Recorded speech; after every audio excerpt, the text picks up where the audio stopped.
You are watching Access LaPorte County, Channel 97. Coming up next is the January 22nd, 2025 meeting of the LaPorte County Redevelopment Commission. You can find more information for this meeting by visiting www.accessLaPorteCounty.org. Motion to approve. Second. All those in favor say aye. Aye. Those opposed? Move on to claims. On the backside of that page, KIDC TIF, we have $3,000 for MCR Partners and Herald Dispatch in the amount of $55.16 for a total of $3,055.16. Motion to approve. Second. Motion and a second. Is there any questions? Hearing none, all in favor say aye. Aye. Those opposed? Next item is the 421 TIF. We have $2,000 for MCR Partners, $134.46 for NIPSCO, Guy DiMartino for $1,500 for a total of $3,634.46. Motion to approve. Second motion. Motion and a second. Is there any questions? Hearing none, all in favor say aye. Aye. Those opposed? Next item is 39 North MCR Partners in the amount of $1,000. Second. Any questions? Hearing none, all in favor say aye. Aye. Those opposed? Claims tonight total $7,689.62. Moving on to old business, 421 I-94 TIF, Matt Reardon. Update. Thank you, Mr. President and board members, and welcome new board members. I hope you received my light reading materials, the 300 and some page document that will explain in detail your roles and duties as a redevelopment commission member. I'm sure you'll like that, and it intertwines casework and case law and Indiana code, so you'll really enjoy that. So if you have any questions, probably ask Guy about it. No, there's some actual decent information in there that might come up when your constituents might ask what's happening and how it works. So welcome aboard. 421 and 94 TIF, really the only outstanding item we had going on was our ongoing relationship with Michigan City and the transfer of the utilities over. Mitch has been working hard on that list with the D&M and excavation to make sure it's all hit. I think we have one left. Mitch, why don't you fill the board members in on any outstanding items you might have? Yeah, originally there was a list, I believe, of 12 items when the new administration took over, I believe in April or May of last year. Going through the list, there's only one item left. That's piping and valve supports. That's going to be done by Ferguson Pipe, and they're supposed to be there within the week, according to Ryan Miller. They're going to take care of that and install those. That should appease Michigan City. However, they still had issue. Remember in the past, one of the items on their list was the fencing around the lift station, and they're claiming it's supposed to be 36 inches or 4 foot. I think 4 foot. And right now it's like 36 inches or 3.5 feet. So they're saying it's not the code. However, we had inspectors out there. They gave an okay, and it was energized by NIPSCO.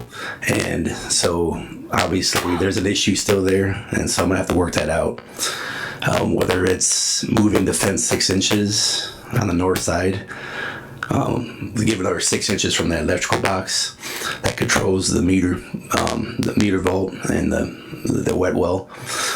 I'm not sure. I like to get it done without going through anything more and negotiate that point with them, because it's all grounded in there. It's not. They're not at risk. Anybody works on it. I was out there. I'm fairly big, and I wasn't touching anything. And when I could actively open the box and work on it if I needed to. So it's a sticking point. I don't know. I'll figure it out and update the board next month. But I hope it gets to a point where we could just say, hey, we did this extra list of 12 items that wasn't on the original list from the original administration. And this was added, and we did 11 out of 12 in good faith. This is how it is now. Was approved by our inspectors, and NIPSCO energized it. Could we double check with either the building department or somebody just to see? I did. And what'd they say? They said it's fine. And then they gave me the paperwork that states it's fine, and I gave it to Michigan City. Okay. What's in the enclosure? What's that? What's Chain link fence is within 36 Yeah. of electrical meter. So by code, you've got to be 36 inches off the face of the enclosure and 42 inches off the highest mounted fixture inside of that box. Should be fine. It's right there. But they're sticklers on this point, and I don't know. Sticklers have made up rules. Made up rules, exactly. All right. So, we'll get the pipe stands in. That's not a problem. Ferguson will take care of that. And this issue, I'm gonna grow them on it and see what I could get done. Hopefully next month we got a.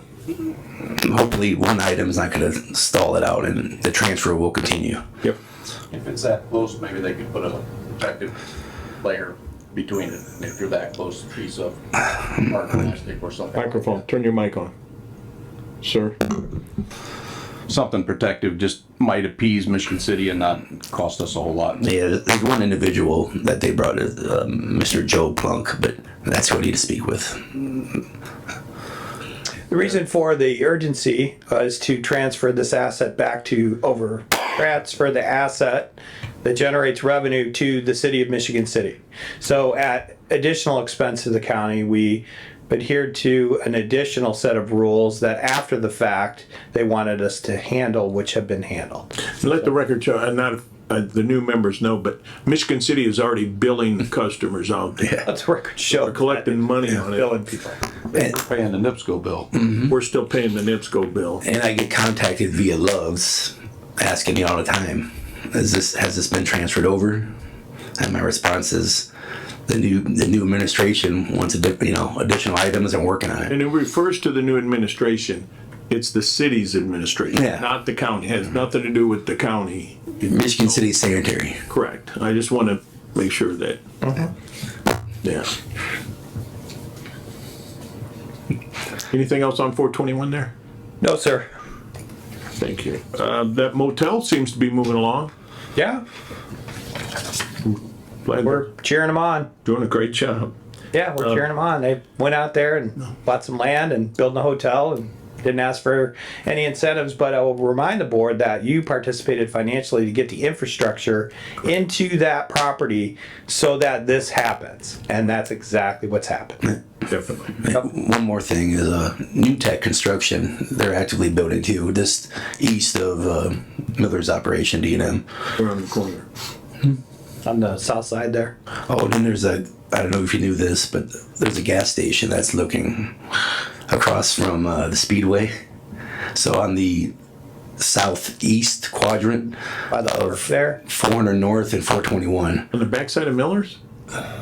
No, it'd be on the corner Right off of the corner. 421. Where the old greenhouse used to be. I just came in front of the BZA. Yeah. Yeah. Oh, good. Good for that, yeah. So build it and they will come. Well, when you put infrastructure in the ground and make it easier for people to invest money, that's what happens. And just so that everybody knows, Cool Spring Fire Department does own a parcel there next to New Tech, and their plan is eventually to build a yeah. fire station there. Fire station. So, moving on to KIP. The rail has stopped. Mr. DiMartino is in the process of, has written notification. I'll turn it over to Guy to talk a little bit about where we're at. But the rail is all the way to the edge of the remaining property owner. And I'll let Guy fill the board in on where we stand with that legal process. We're back into legal matters now. So, holder deed, the deed shows the owner still is New Plant Soils Incorporated. We've served notice on New Plant Soils Incorporated, but apparently Markman took over New Plant Soils and they never changed the dealer, so we had to reserve them with notice of purchase. And that's where we are now. We're waiting for the 30 days to expire. All right. Stay That's it. tuned. Stay tuned. The other KIP Let's see, what else do we have outstanding at KIP? We had some questions about the rail and the rail viability. We took care of that. I guess there was some issue out there. The sheriff was involved. It's all been cleaned up or taken care of, having nothing to do with any product or county activity, just private sector work up there. We've had more than 2 economic development leads. One company, pretty large. This, is one of those areas that probably works for what they do. It's a magnetic. They make magnets. How's that? A lot goes into it. I'm not smart enough to know, but a lot of science and chemicals. But that is the right place for it. It's about a 2 million square foot structure, and projected investment of 800 million. I can't think of too many sites around in Indiana that would suit for this, that fit the zoning that we have, and can meet the criteria. But the team did a good job with that. Our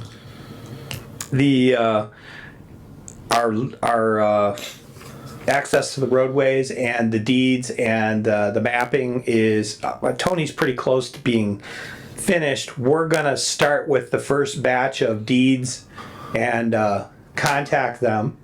And as the commission is aware, the idea is for them to grant us fee simple title to the property. I'll work with our attorney Guy to draft up quick claim deeds. We'll make sure we have the correct inserted legal for those parcels and the map, and they can sign it and send it over to us. I would be my recommendation that if anyone on any one of the roadways refuses to do so, that there'll be no funding for that roadway, and we'll just move on to the next one. Okay? So we're going to start with that process of sending out those letters as we have them compiled. Mary Jane, you said we have 62 different parcels that that are ready to go for now. So we're just going to, instead of doing it at once, let's start it now. Sounds good. Anything else? Anything else, Mary Jane, on that? Okay. Couple quick questions. Yes, sir. So you were talking about the magnet manufacturer and talking about a pretty healthy investment. They talk about any kind of what they need for a workforce or what the number of. Bailey, how far did you get with that? With the. Okay.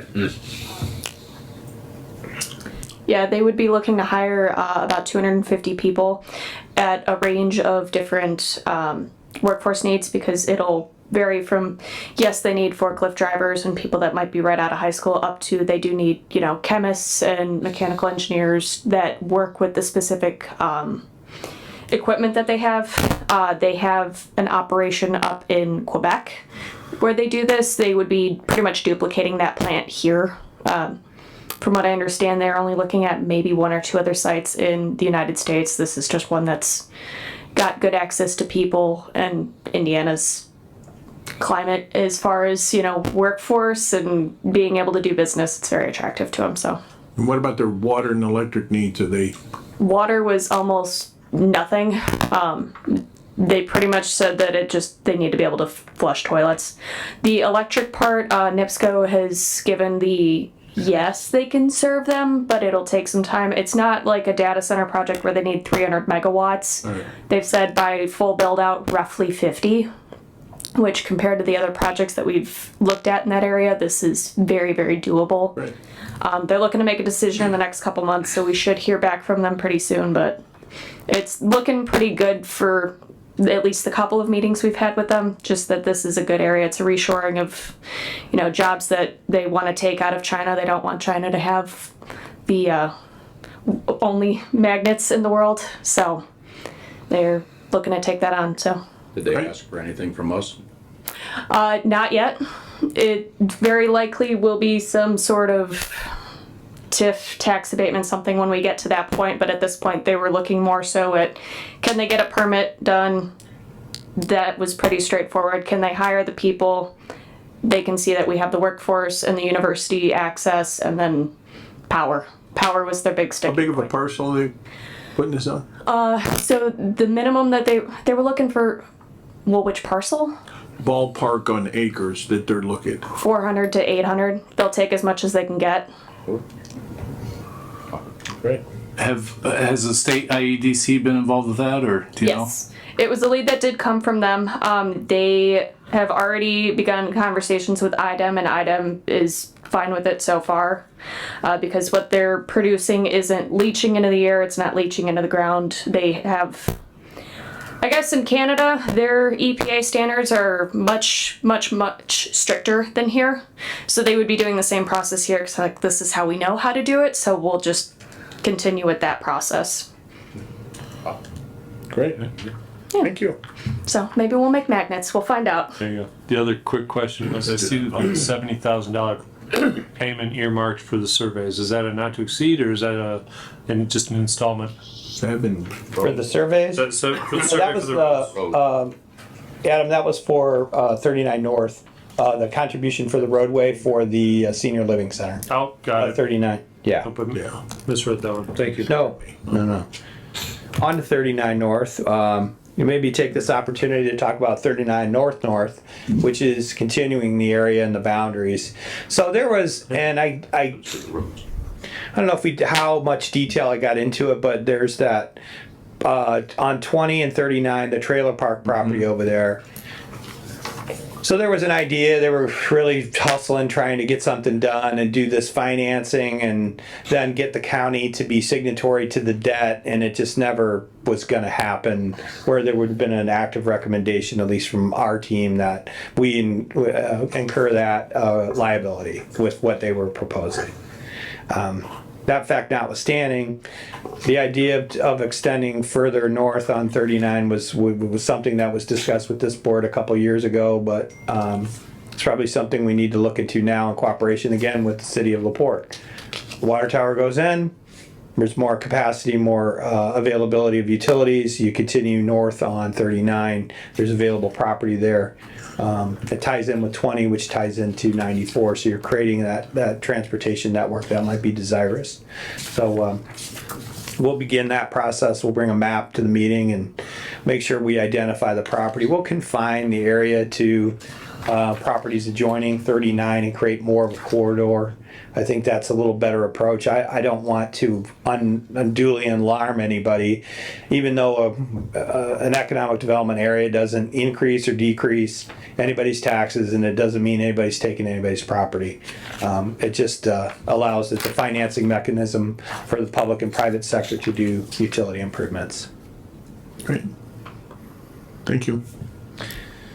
3594. No news, sir, from our friend. I did speak with somebody. I think the developer might be interested in, after the weather breaks, Okay, talking again. that was consistent with where we left it off with them. Might have a different Right. partners. So there might still be some interest out there. Anything else, Matt? No, sir. No. Moving on to new business, consideration of resolution 01-2025. Mary Jane? The resolution is to authorize the auditor to transfer from I-9421 allocation area 2 TIF funds in the amount of $97,637.62 to the I-94-421 allocation area 1 TIF fund. This is to reimburse the 421 allocation area TIF fund for the January 2025 bond payment. What's your pleasure? Motion to approve resolution. Second that. Have a motion and a second. Is there any questions? Hearing none, all in favor say aye. Aye. Those opposed? Any other business? Yes, sir, Mr. Chairman, we're going to be meeting with Purdue in the month of February to finalize funding and process for the 421 90 TIF area project with the university. As you recall, we tried to get some ready money to fund that. We're not awarded ready money for that, and the university said that we're ready to go forward and do that. As you'll recall, that's a targeted area because it's proximity to the university in Westville, but also that there's available and interested property owners and sellers, and that's a great targeted location for housing. So the idea was to take a look at that. We're gonna work, I think the university has a consultant on board with them that will help with some of the design and public outreach with that. You know, it's probably the best, or it's a good location just because of current availability and access to water and sewer to look at a residential TIF district for large scale development. I'm talking, 1,000 houses, to get that interest of the national market. And we'll work all that through with Purdue, but as we get more materials, we'll share those with the board as we continue. I'll let you know the outcome of the meeting. Further, anybody would want to participate with the meeting with the university, please reach out to one of our team members and let us know, and you're more than welcome to join us in a fun discussion about planning there. That's all I have, Mr. Chairman. Thank you. Just want to, at our last meeting for the council, we did help fund. You want to talk about that real quick since you were? Thank you, Mr. Chairman. One more item. And for those of you on the council and the commissioners that were in the mix on this, there was funding allocations to 2 different jurisdictions that is continuing with the housing growth message that LaPorte County is seeking to continue to promote. $500,000 went to Wanata. That brought down their water sewer rates, at least reportedly by their FA, by 14%. It also freed up an opportunity for 350 new housing development lots in and around that area. The other 500,000 went out to Kingsford Heights, and that freed up probably 750,000, probably a little bit more, or 750,000. 750 housing opportunities. So what happened there with this participation by the county is you opened up developable lots in the tune of close to 1,000, which is what's in the study and what everybody kind of had agreed to promote. The other thing, before I turn it off, we met with the Unity Foundation and Maggie, Bailey and I. There's going to be an RFP to update that study. Some things have happened in the interim. That grant or that amount of money was part of the Lilly Foundation funding that came to Is this a vibrant community? Yes, Yeah. came to and they did a heck of a job getting this grant. I mean, it was very, very, very challenging. And I know that there's a couple projects that were part of what's going on here in LaPorte County. This is one of them. So we'll get a housing update. It'll look at all the facets and where we're at. Sounds great. Okay. Anything else? Any other business? No? I just got texted by Mr. Miller. Ferguson did take care of that today. Those pipe stands, so that's all done. So the only thing we got remaining is the fence. So I'll get on that. So we should have a positive update at our next meeting, which will be February 26, 2025 at 4 p.m. Mr. Parkman? Motion to adjourn. Second. All those in favor say aye. Aye. Those opposed? Thank you.